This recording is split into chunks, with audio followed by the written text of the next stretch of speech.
Good evening, ladies and gentlemen, and welcome to the Save SA Wine live stream. It's Friday evening, and of course, Friday evenings is exciting. Lots of things happening, and I hope you guys are spending an evening in the winelands.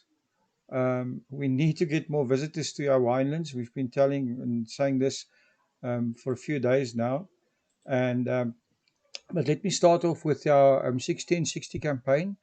Our 1660 campaign is a campaign where we are featuring wine producer a day for 60 days. This started on the 28th, on the 30th of August and carries on until the 28th of October. And we are doing this in collaboration with Erica Taylor, who's doing a fantastic job in getting these producers together. And they are featured in posts in our group on Instagram, on various websites every single day. And we've been at some tremendous support for some of our producers in this campaign. So thank you to everyone supporting this and to everyone in our group. If you're in the group, our group is a Facebook group I'm talking about is almost at 60,000 people. We need to push this to 100,000. I want everybody to use the hashtags hashtag 1660, hashtag Save SA Wine, and hashtag Drink South African. Um, the more we share, the more we use these hashtags, the more we raise awareness, more people join, the more uh, support our producers get. Like I said, our featured producer for the day is Blacksmith Wines. These are naturally handcrafted wines from South Africa, and you can see what Blacksmith does on their Instagram. It's instagram.com forward slash the Blacksmith Wines. Let me repeat that. That's instagram.com forward slash the Blacksmith Wines. So the wine are made by a team there. The winemaker is Tremayne Smith, and he was working with Jaco Engelbrecht, a well-known viticulturist, and they form a dynamic partnership, and they've created this fantastic wines called the Four Horsemen. And basically, what they're doing is uh, they are um, they are using whatever Mother Nature delivers, um, and it's like the Four Horsemen of the apocalypse, and they use these harsh elements to create wine out of whatever nature provides. And so these wines are must taste. I'm going to increase. I'm going to repeat that. That's Instagram.com forward slash the Blacksmith Wines. And again, if you can share that, it will be great. Go to our website, savesawine.co.za. You can see the producer calendar that will show which producers are featured. Savesawine.co.za forward slash 1660. And then please go to our Instagram. It's instagram.com forward slash savesawine.co.za. And we would love it if you leave a comment. Every comment left helps to raise awareness. And again, if you share this post, use these hashtags hashtag 1660, hashtag Save SA Wine, and hashtag Drink South African. It's weekend, and it's time to visit the winelands. We need everybody to go to the winelands. We also need our winelands businesses to get a wake up call. We believe we're going to have a very arid tourism season regarding international tourists. So it's imperative that you guys step up and do something for your local market and for your local tourists. And I've made a video called COVID-19 warning, a wake-up call for the winelands, looking at the situation of international tourism, and we believe it's going to be a very, very dry season regarding international tourism. So we need to focus on local tourism, and our summer starts now. So one of the things we've done is create a page where you can list your winelands experience, or your wine, or your restaurant, or your spa. It's called bit.ly forward slash visit winelands. It's entirely free to list. I'm going to repeat that. That's bit.ly forward slash visit winelands. You can also put your special offer there to our group, and people in the group can go there and see. what they are on offer.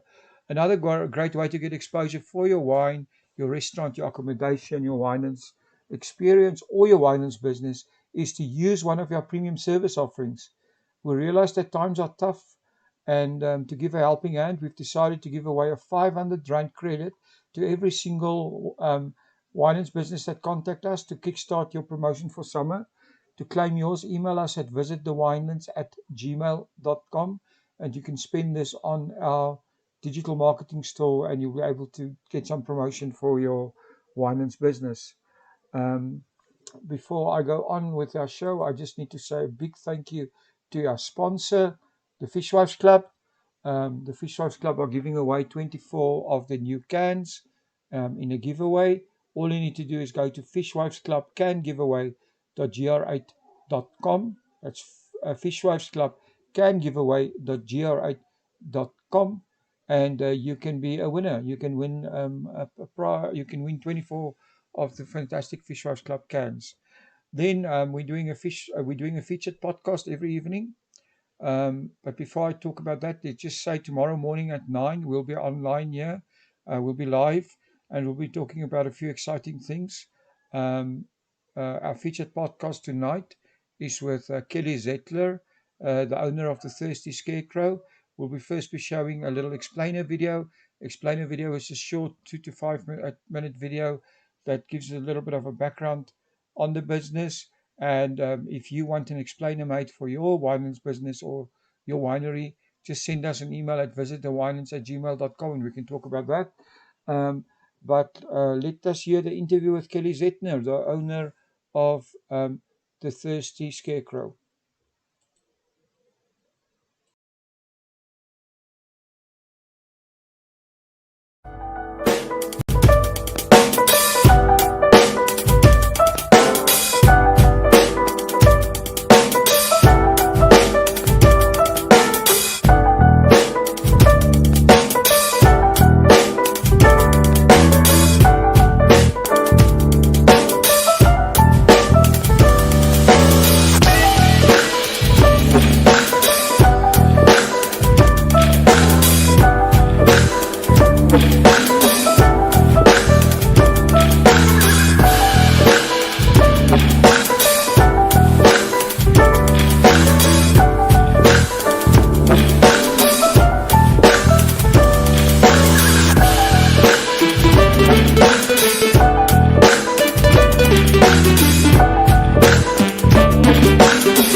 Welcome to About the Winelands.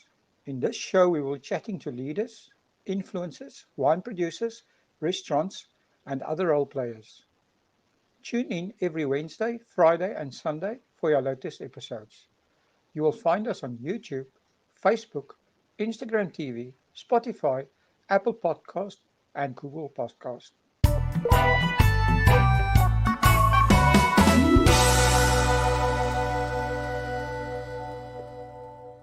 Welcome back to About the Winelands. Today I'm talking to Kelly Zettler from the Thirsty Scarecrow.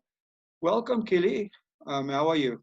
Thank you, Will. Thank you. I'm very well under the circumstances. Yes, I mean, obviously being in the restaurant industry, this is, and in the wine industry, this is difficult for you. But let's start and tell us how you got involved in this industry. You know, how did you get involved in the wine, restaurant, hospitality industry yourself? My passion for the industry actually comes from my mom. As a child, our home was, always filled with food, enough to eat an army. With 3 fridges and 17 freezers, she was always well prepared. Um, I used to watch her cook all the time, and I was never allowed to cook myself. You know, moms always say too many cooks spoil the broth. Um, and you know, she used to complain that I made a mess. But I actually first studied visual communication at Stellenbosch University, you know, fine arts. And after I graduated, like any student, I was a little bit nervous to go out into the real world. And I begged my mom and dad to allow me to go study at the Institute of Culinary Arts, which was actually just down the road from us at Speed. And yeah, an additional 2 years, and I got my diploma in chefing. And shortly after graduating, my dad was actually renting out the property on the farm. It was running as a coffee shop, but the tenants were in arrears. And they said to me, look, now's your opportunity. You either do something, otherwise, you know, we're going to give the spot away. So I got thrown into the deep end, but it was a good decision nonetheless. So actually in 2011, thus the Farmer's Kitchen was born and established. And shortly after that, in 2013, I started the Thirsty Scarecrow, and I met my husband-to-be, Ivan, and we've been running the Thirsty Scarecrow ever since. You know, craft beer was always up and coming thing, and the conversation between my family basically went along the lines of, you know, let's build a craft beer pub, and the following day we were laying the foundation. I mean, it's certainly become very popular, a popular spot in the last few years. So yeah, you've made a good decision. Yeah, no, it's we've been very blessed, and it's grown beyond what I ever thought it would. We started as an 80-seater restaurant, and you know, now we can accommodate about 500 people.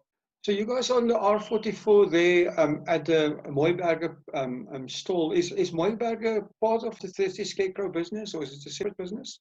So it's a completely separate entity. Although Mooiberger is obviously a family farm. I am a born and bred Zetler, but I run my restaurants as a completely separate entity, and I actually rent the property from my dad.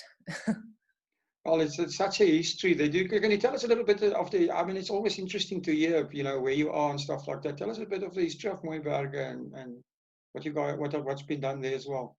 Well, the history goes back quite a while. I think it was in 1909. My great grandfather Mendel Zetler, he actually opened up a general dealer store on the corner road, and he was selling fruit and veg. And you know, back in the day, strawberries, they were only available 3 months of the year. I think the first strawberries were actually planted in 1915. And what my grandfather would do is he would actually purchase all the strawberries from the local farmers in the area, and he would transport that via ox wagon to Paarl and send, and I think he got, if I remember correctly, my dad said he got a penny a pound for the strawberries. Wow. So things have changed a lot, you know, and with new farming methods today, you know, we're quite spoiled because we have strawberries 8 months of the year. It was in 1970 that Mooiberger itself, the actual farm store, was built. You know, and it became very well known for its dried fruits, preserves, nuts, and local produce. And I think what Mooiberger is really known for today is its huge wine store, which stocks about over 250 estates. And that was built in 2000. But during that process, it actually took 30 years for my dad to obtain the liquor license for Mooiberger. Wow. Well, I tell you what, Yeah. that store is one of those places that I used to love to visit, because you always used to find the lost old bottle of wine there at a cheap price somewhere. If you did, I'm not sure. I've actually been there for a while in the actual wine store. So, but I always used to find something that's hidden under a shelf at a good price there. As my dad says, customers are always looking for a bargain. Oh, so this was on purpose. Hmm.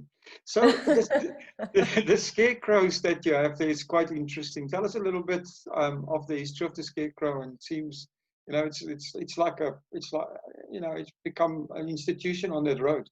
Well, the first scarecrows were actually put up on the farm in 1968, and they've changed a lot from how we know them today.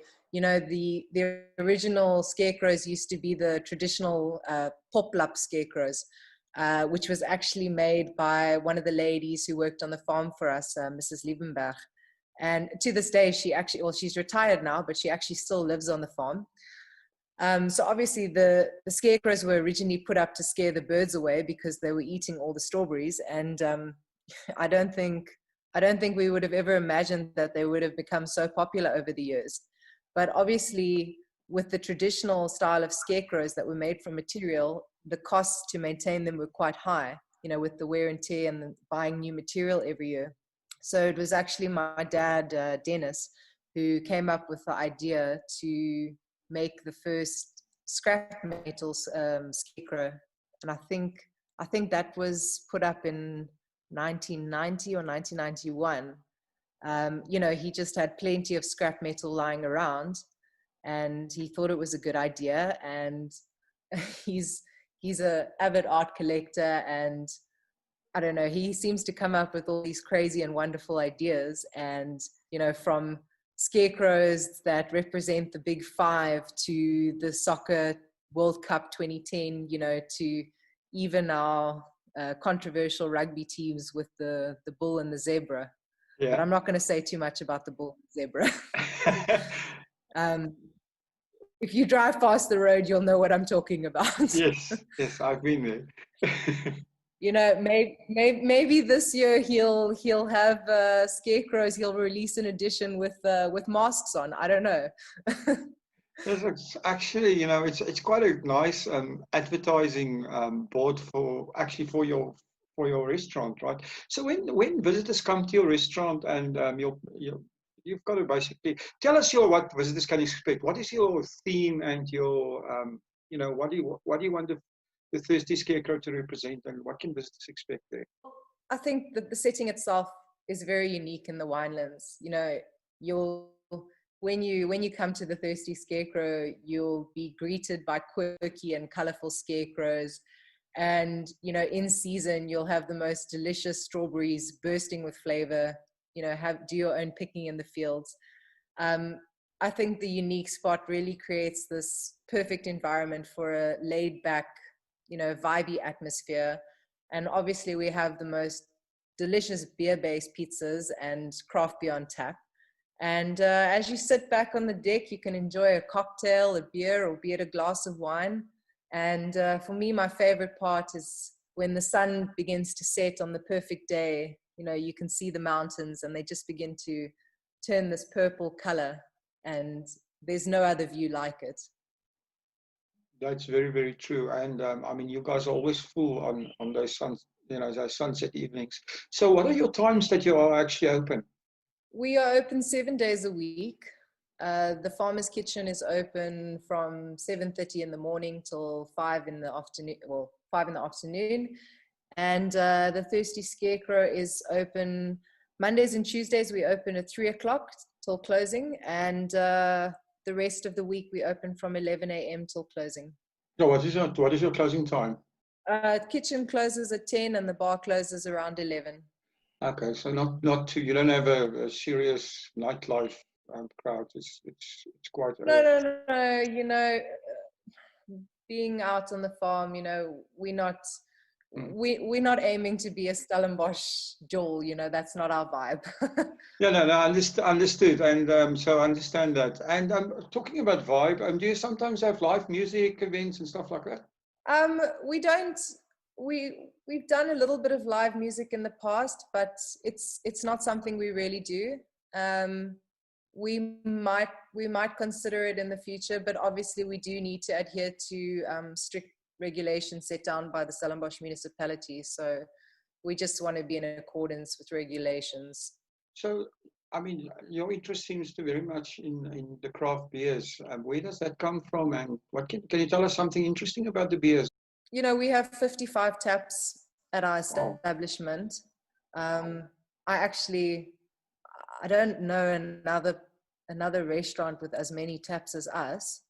Um, and you know, I'm pretty sure at some point we've sold every type or style of beer there is to sell. You know, from APAs to wit beers to gluten-free stouts, porters, vice, saison, you name it. You know, we've even had a beer with a 41% alcohol content, which Oh, sold for right. over R1,000 a bottle.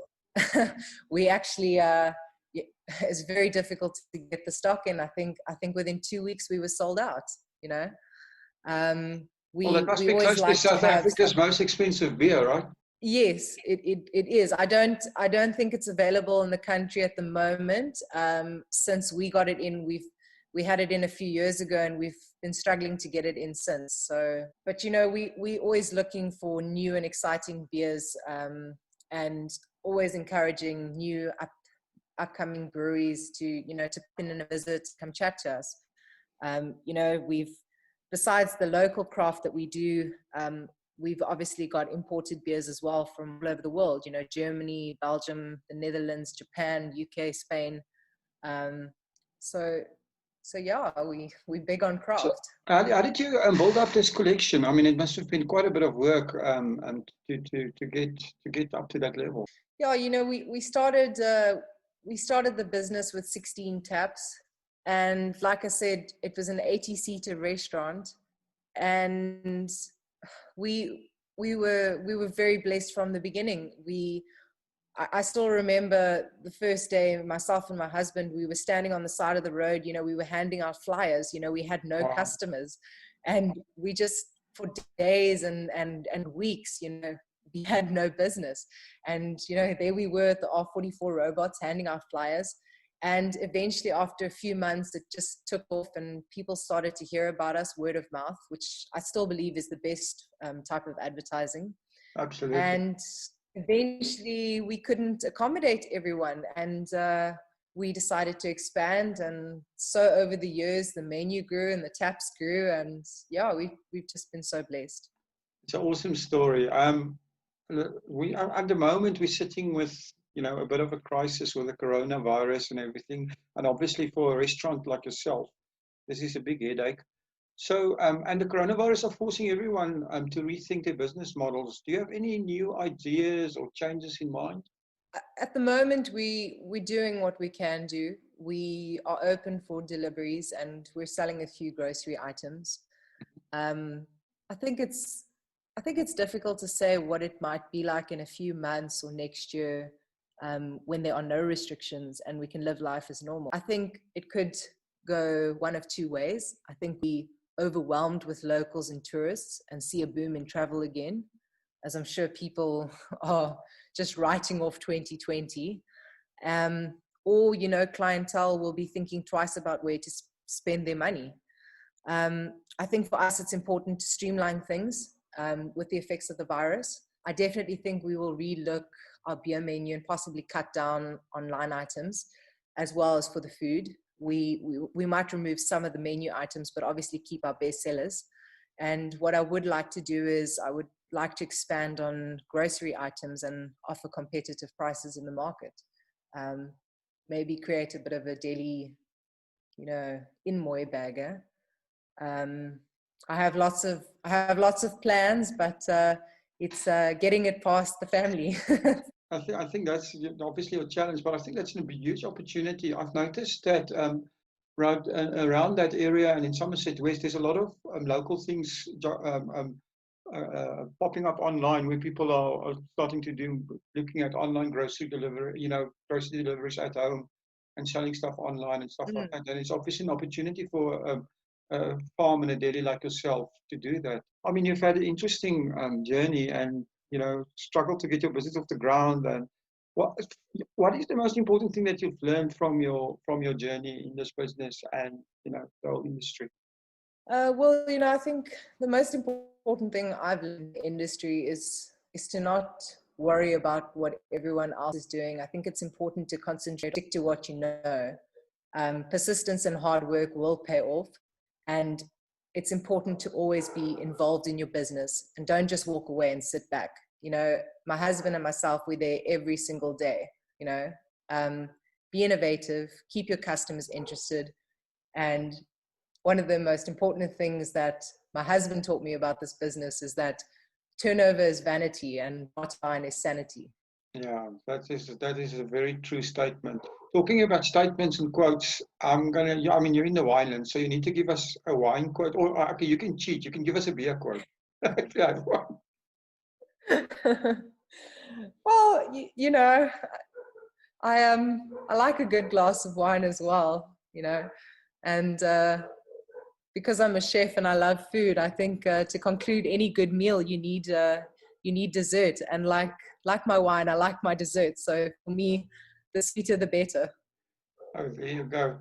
Kelly, this was a pleasure. If people want to get hold of you or visit you, or how did they get hold of you guys? Our landline number is 021 881 3444. Obviously, during lockdown, we won't be there all the time, but they can up orders to 082 549 8800. We're hoping that business returns to normal very soon. Okay, well, I'll put these numbers and any links you have in your description. But Kelly, it's been a pleasure. Thank you for talking to us. I mean, we love to talk. My mission is to talk to everybody in the Winelands over time. So and I'm certainly going to come have a craft beer there at some point as soon as we have the opportunity to move around again. And yeah, it's been a pleasure. Thank you very, very much for your time. Thank you, Will. Thank you so much. And just, sorry, one last point. They can obviously also go visit our Facebook page, The Thirsty Scarecrow, and we're also on Instagram for any updates on the business. Perfect. Like I said, I'll put all those links in the description. So yeah, thank you very, very much for supporting our show. If you would like to get more exposure for your business, please have a look at our sponsorship options. Thanks again for supporting About the Winelands. Please follow us on YouTube and on our social media channels. All details and links are in the description.